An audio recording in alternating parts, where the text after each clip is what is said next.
എല്ലാവർക്കും നമ്മുടെ പുതിയൊരു വീഡിയോയിലേക്ക് സ്വാഗതം. ഇന്നത്തെ നമ്മുടെ ഒരു വീഡിയോ ഇരുമ്പമ്പുളി അച്ചാറാണ് കേട്ടോ. ഇത് വളരെ ടേസ്റ്റിയാണ്, നല്ല അടിപൊളിയാണ് കേട്ടോ. ചോറ് കഴിക്കാനൊക്കെ ആണെങ്കിൽ ഈ ഒരു അച്ചാറുണ്ടെങ്കിൽ അത് മാത്രം മതി കേട്ടോ. അപ്പോൾ അതെ, നിങ്ങളിങ്ങനെ ഇരുമ്പമ്പുളി അച്ചാർ ഇങ്ങനെ അതത്ര ഇഷ്ടമില്ലാത്തവരുണ്ടെങ്കിൽ ഇങ്ങനെയൊന്ന് ട്രൈ ചെയ്ത് നോക്കിയിട്ട് അഭിപ്രായം ഒന്ന് കമൻറ്റിലൂടെ അറിയിക്കണം കേട്ടോ.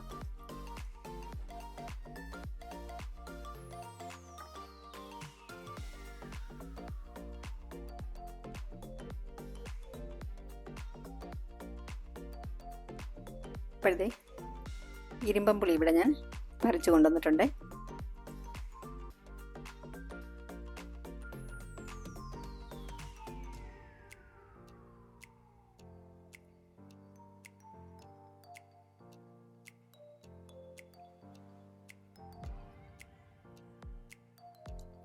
ഇനി നമുക്കിതൊന്ന് കട്ട് ചെയ്തെടുക്കണം.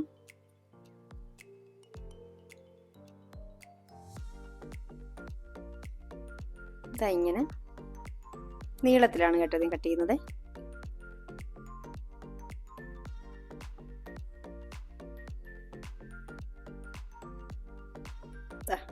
ഇരുമ്പമ്പുളിയൊക്കെ ഇവിടെ കട്ട് ചെയ്തെടുത്തിട്ടുണ്ട്. ഇതിൽ ചെറുതൊക്കെ ഞാൻ രണ്ടായിട്ടും വലുതായിട്ടുള്ളതൊക്കെ നാലായിട്ടുമാണ് കേട്ടോ കട്ട് ചെയ്തിട്ടുള്ളത്. ഇനി ഇതിലേക്ക് വേണ്ടത് കുറച്ച് വെളുത്തുള്ളി. അതെന്താ, വലിയ വെളുത്തുള്ളിയൊക്കെ 2 പീസാക്കിയിട്ടുണ്ട്.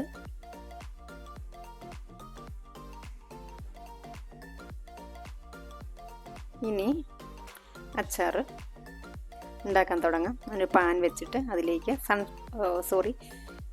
നല്ലെണ്ണയാണ് കേട്ടോ ചേർത്ത് കൊടുക്കുന്നത്. എള്ളെണ്ണ ചൂടായി വന്നപ്പോഴത്തേക്ക് അതിലേക്ക് കടുക് ചേർത്ത് കൊടുത്തു.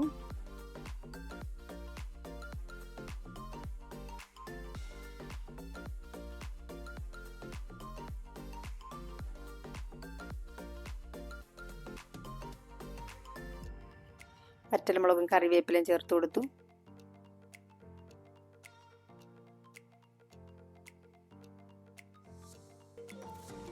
ഇനി അതിലേക്ക് വെളുത്തുള്ളി ചേർത്ത് കൊടുത്തു. ഒന്ന് ഇളക്കി കൊടുക്കുന്നുണ്ട്. വളരെ പെട്ടെന്ന് നമുക്കൊരു 5 മിനിറ്റ് ഇതൊക്കെ ഒന്ന് കട്ട് എടുത്ത് കഴിഞ്ഞിട്ടുണ്ടെങ്കിൽ 5 മിനിറ്റ് കൊണ്ട് നമുക്ക് ഈ അടിപൊളി അച്ചാർ ഉണ്ടാക്കാൻ പറ്റും കേട്ടോ. വളരെ ടേസ്റ്റിയാണ്.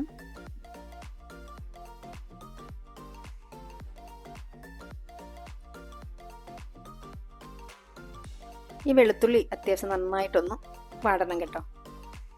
ഇനി അതിലേക്ക് മഞ്ഞൾപ്പൊടി, ഒരു 1/2 ടീസ്പൂൺ മഞ്ഞൾപ്പൊടി ചേർത്ത് കൊടുത്തു. എന്നിട്ട് ഇളക്കി കൊടുത്തു.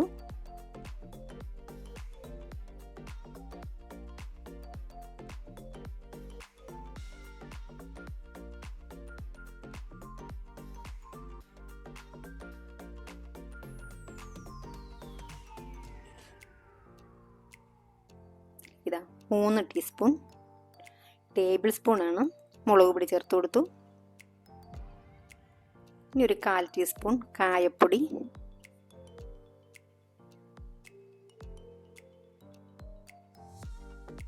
ലോ ഫ്ലെയിമിലാണ് വെച്ചിട്ടുള്ളത് പൊടികൾ ചേർക്കുന്ന സമയത്ത്.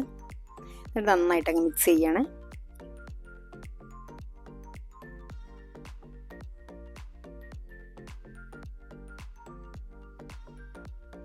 ഇനി നമ്മൾ കട്ട് ചെയ്തിട്ടുള്ള പുളി ചേർത്ത് കൊടുത്തു.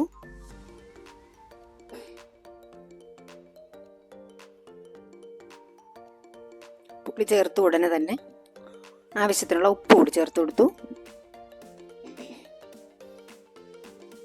എന്നിട്ട് നന്നായിട്ട് അങ്ങ് മിക്സ് ചെയ്യണം.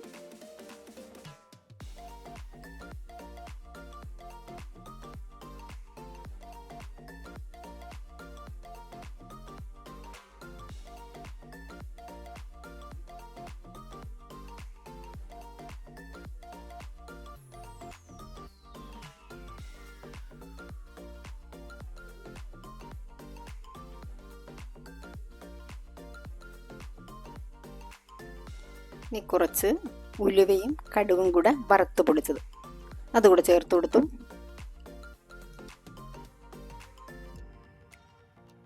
നന്നായിട്ട് എല്ലാം കൂടെ അങ്ങ് ഇളക്കി യോജിപ്പിക്കുകയാണ്.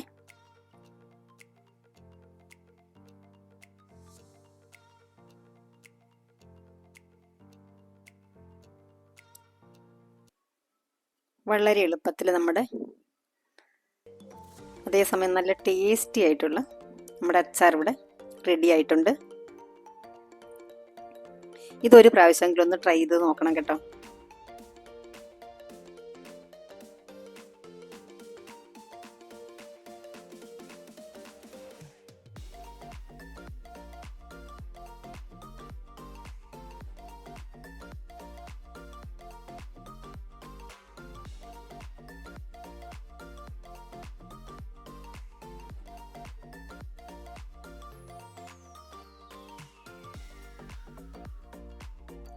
വീണ്ടും നല്ലൊരു വീഡിയോയിൽ കാണാം.